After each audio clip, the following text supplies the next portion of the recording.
Yeah, so this is what I was looking for.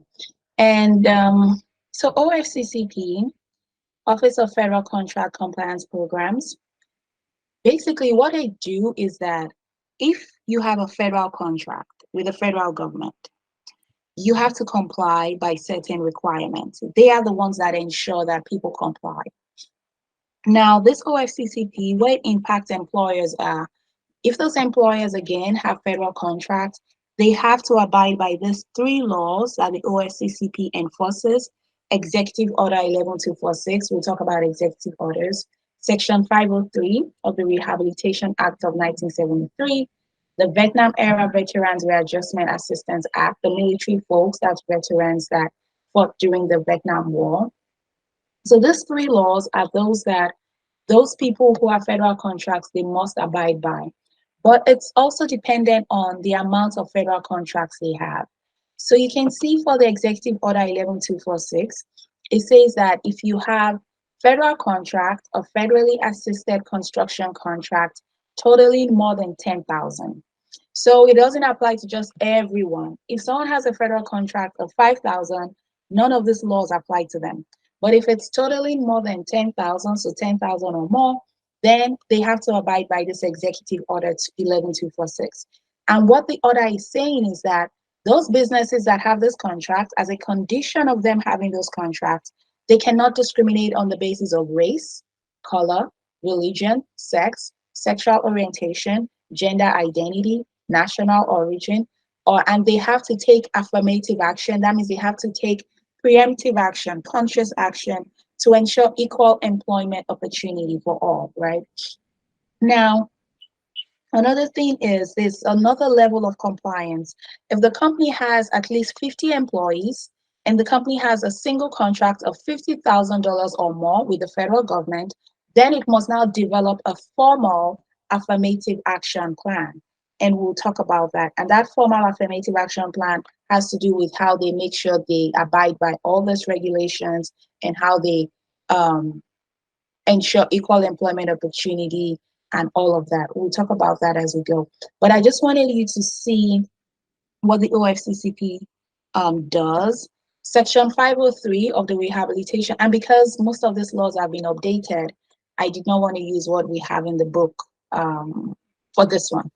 So Section 503 of the Rehabilitation Act of 1973, this is the Rehab Act we're talking about.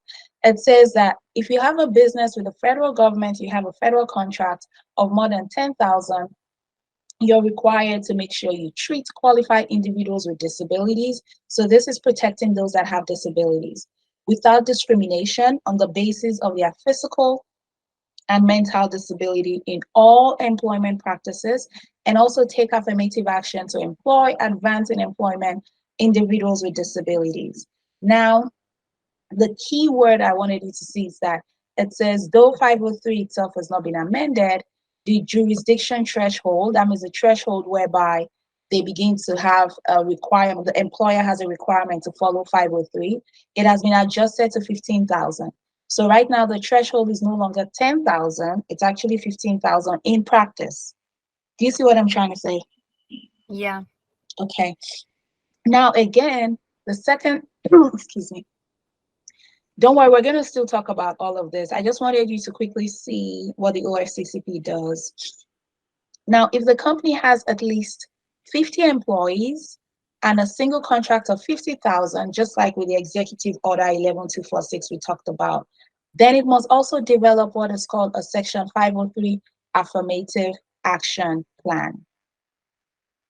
Okay.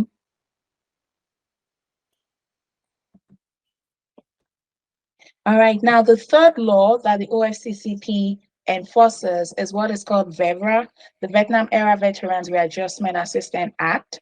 Now, under VEVRAA, like it says here, if you have a business with a federal contract of 100,000, they're required to treat qualified individuals without discrimination based on their status as a protected veteran. So before, it was just those who fought in the Vietnam War, but now it applies to all veterans, whatever war you fought in as a military personnel in the United States, you're protected by this law against any type of discrimination. And so these laws were put in place so that they would not be discriminated against in employment, and to take affirmative action.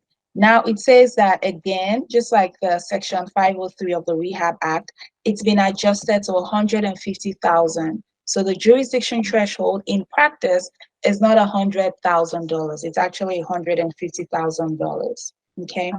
And so now this company, if a company has, again, for the affirmative action plan, if they have 50 employees and they have single contract of 150,000, then they must develop the VEVRAA affirmative action plan. And we will talk about that, okay?